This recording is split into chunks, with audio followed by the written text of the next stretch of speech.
Narayanganj city কর্পোরেশনে চলছে গভীর drain নির্মাণ কাজ। চলমান এই কাজের ধীর গতিতে ভোগান্তিতে নগরবাসী। খোঁড়াখুড়ি করা এই ড্রেনের মাটি তুলে রাখা হয়েছে সড়কের ওপরেই, যা এখন ছড়িয়ে পড়ছে চারদিকে। এতে চলাচলে বাধা সৃষ্টির পাশাপাশি বাড়ছে স্বাস্থ্য ঝুঁকি।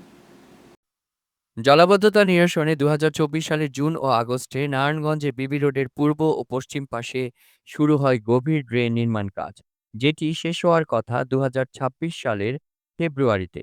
তবে নির্ধারিত সময়ে কাজ শেষ করতে না পারায় মেয়াদ বাড়ানো হয় আরও ৪ মাস।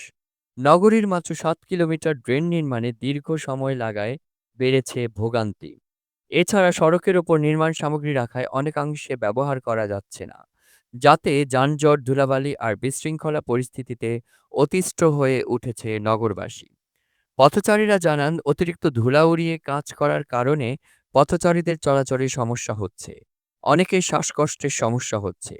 ২.৫ কিলোমিটারের রাস্তা যেতে ১ ঘন্টারও বেশি সময় লাগে বলে অভিযোগ পথচারীদের।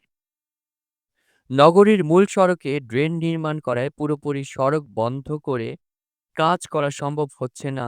সেজন্য নির্মাণ কাজে ধীর গতি তৈরি হয়েছে বলছে সিটি কর্পোরেশন প্রকৌশল বিভাগ।